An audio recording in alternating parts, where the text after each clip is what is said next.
Hello student, class 8 का English का question paper है एनुअल स्कूल एग्जामिनेशन 24-25।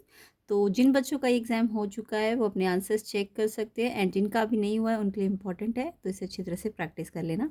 तो चलिए इसके सोल्यूशंस करेंगे हम। एग्ज़ाम कैसा गया ये भी कमेंट करके बताना। तो ये आपका 8th क्लास का इंग्लिश का क्वेश्चन पेपर है। तो सबसे पहले इसका सेक्शन है रीडिंग। तो ये आप में इसमें पैसेज आए हुए थे, तो इसके हम पैसेजेस के आंसर अभी थोड़ी देर में करेंगे। अभी फ़िलहाल हम ग्रामर को देख लेते हैं इसकी।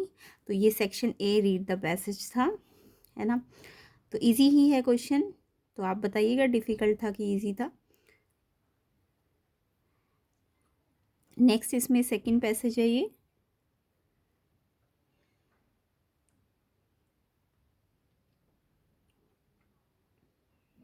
तो ये इसके क्वेश्चंस है, अभी हम इन्हें भी डिस्कस करेंगे। तो चलिए सेक्शन बी राइटिंग को देख लेते हैं। राइटिंग में आपका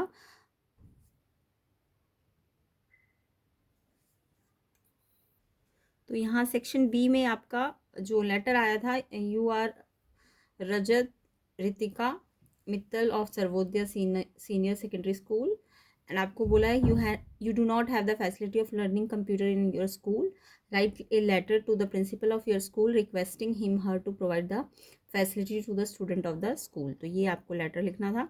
एंड नेक्स्ट जो था, एक international book fair going to held in your city, write a letter to your cousin in about 60 to 80 words inviting her to visit the book fair with you. तो आपने अपनी cousin को book fair के लिए invite करना है।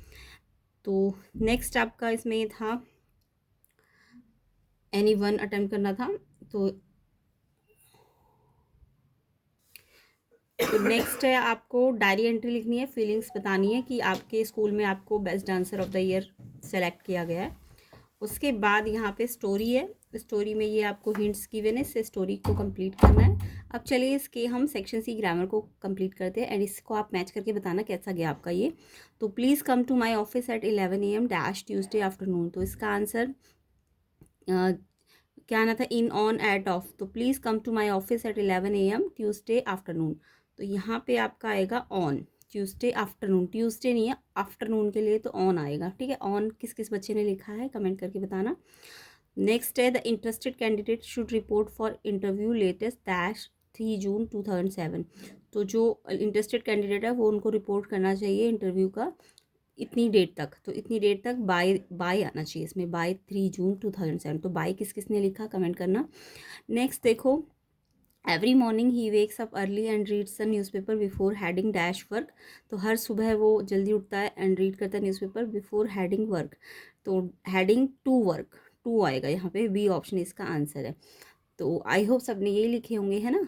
तो next देखो किस किसने लिखा कमेंट भी करना। The teacher divided the sweets dash all the children. तो टीचर डिवाइड करती है स्वीट्स को ऑल द चिल्ड्रन। तो जब सारे बच्चों को कोई चीज़ डिवाइड की जाती है या डिस्ट्रीब्यूट की जाती है तो अमंग आता है। अगर दो बच्चों को करते, दो बच्चे होते तो फिर आपका बिटवीन आता, बट अभी फ़िलहाल अमंग आएगा क्योंकि बच्चे बहुत सारे हैं ना।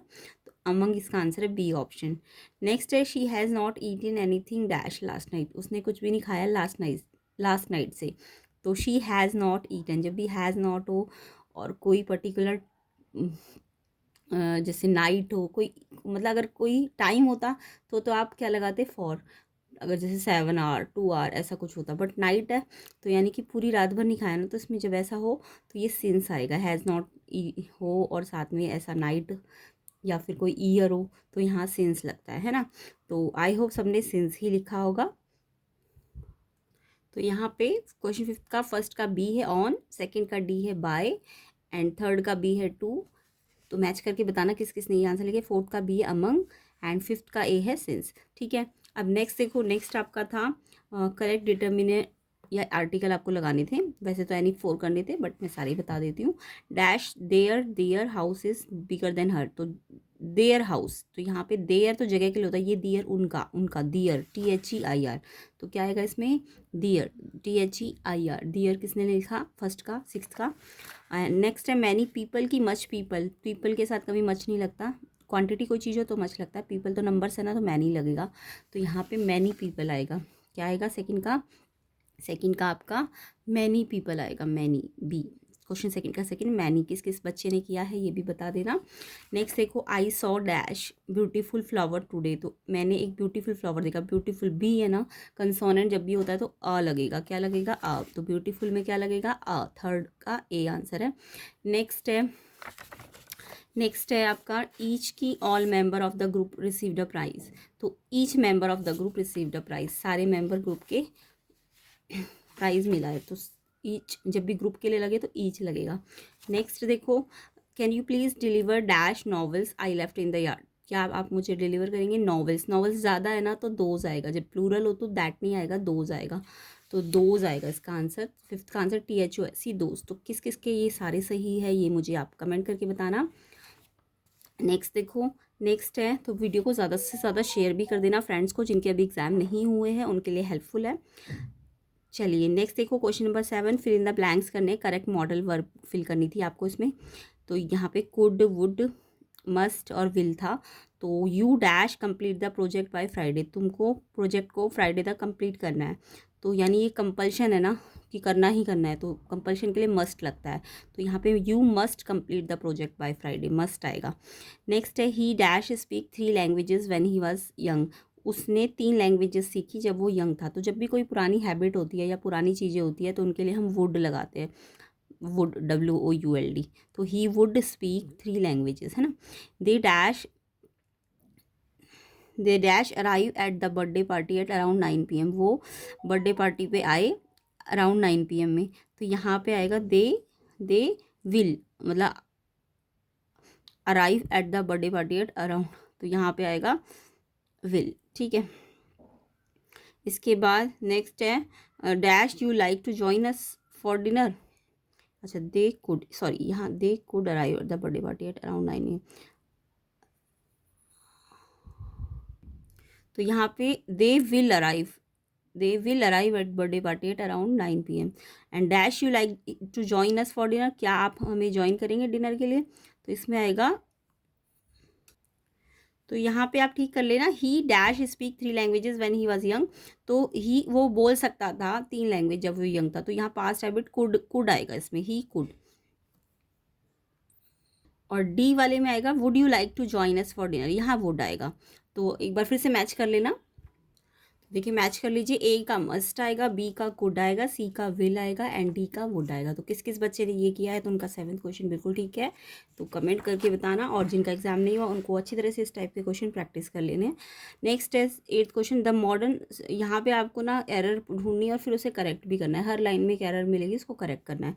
The modern student understand the, अब यहाँ पे स्टूडेंट एक है ना, मॉडर्न है, प्रेजेंट टेंस है, तो स्टूडेंट अंडरस्टैंड नहीं होगा, जब भी सिंगुलर होता तो अंडरस्टैंड्स होगा, तो अंडरस्टैंड की जगह अंडरस्टैंड्स आएगा, है ना, ये तो इन्होंने ठीक करके दे दिया, बाकी आपको ढूंढना है। इंपॉर्टेंस फॉर फिजिकल एक्सरसाइज, अब इंपॉर्टेंस फॉर फिजिकल एक्सरसाइज नहीं होगा, फॉर की जगह ऑफ आना चाहिए था, तो फॉर को हटा के ऑफ लिखना है, तो यहाँ फॉर और यहाँ ऑफ आएगा। नेक्स्ट है ही स्पेंड 1 और 2 आवर्स डेली, ही स्पेंड नहीं होगा, ही, तो यहाँ पे भी ही है ना, तो सिंगुलर के साथ स्पेंड नहीं होगा, स्पेंड्स होगा, तो स्पेंड की जगह आपको स्पेंड्स लिखना है, तो यहाँ पे आपको समझ आ गया होगा कि जो ए वाला है उसमें तो इम्पोर्टेंस 4 की जगह आपको 4 यहाँ लिखना है, करेक्शन एरर में, और करेक्शन ऑफ आएगा इसका। नेक्स्ट स्पेंड, ही के साथ स्पेंड नहीं आएगा, स्पेंड्स आएगा, एस लगेगा, क्योंकि सिंगुलर है तो एस लगेगा।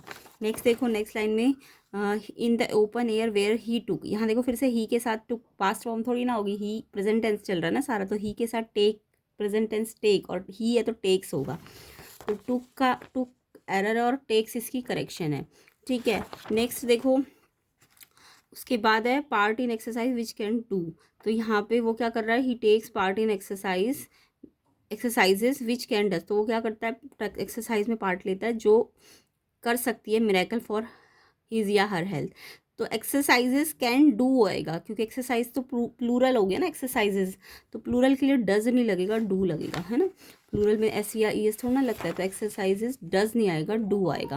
तो ये किस किस ने एरर और करेक्शन करेक्ट की है ये भी आप बताना, तो वीडियो को ज़्यादा से ज़्यादा शेयर करो। एंड ये सेक्शन डी इसका लिटरेचर वाला पार्ट है, तो इसको हम नेक्स्ट पार्ट में कवर कर लेंगे, ये वाले क्वेश्चंस भी हम नेक्स्ट पार्ट में कवर करेंगे, एंड जो इसके अनसीन पैसेजेस वाले क्वेश्चन भी है उनको भी हम, उसके सोल्यूशन भी आपको नेक्स्ट पार्ट में मिल जाएंगे। तो ये सारे आंसर्स आपको इसके नेक्स्ट पार्ट में मिलेंगे। इसके लिए आपको वीडियो को ज़्यादा से ज़्यादा शेयर करना है एंड लाइक करना है, एंड चैनल में नए हो तो सब्सक्राइब भी कर लेना। तो ये सारे क्वेश्चंस थे आपके इसके। आंसर द फॉलोइंग में, the old man offered the speaker a lot of money, why did he turn down the offer, last bargain में से ही। In geography lesson, how does the poet portray the relationship between nature and humans? How did Tilly Smith save her family from the deadly waves, tsunami में से ये question.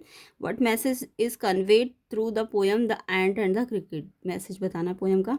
why did Jody bring the fawn back home? ये this is Jordi fawn में से है। तो ये आपके सारे क्वेश्चंस थे। तो आई होप एग्ज़ाम भी अच्छा गया होगा। तो वीडियो को ज़्यादा से ज़्यादा शेयर करना, एंड साइंस और इंग्लिश का भी आपको प्लेलिस्ट बना हुआ है, साइंस का, मैथ्स का, तो उसको भी आप चेक कर लेना। तो ये सारे इसके आंसर्स है ग्रामर पोर्शन के। अभी हम इसका नेक्स्ट पार्ट में पैसेज और जो इसके अनसीन पैसेज और सीन पैसेजेस वाले क्वेश्चन है बुक में से, उन सबको कवर कर लेंगे। तो वीडियो को ज़्यादा से ज़्यादा शेयर कर देना, और एग्ज़ाम कैसा गया ये फिर से आप कमेंट करके बताना, और जिनका नहीं हुआ उनको अच्छी तरह से करना है, प्लेलिस्ट को भी चेक कर लेना।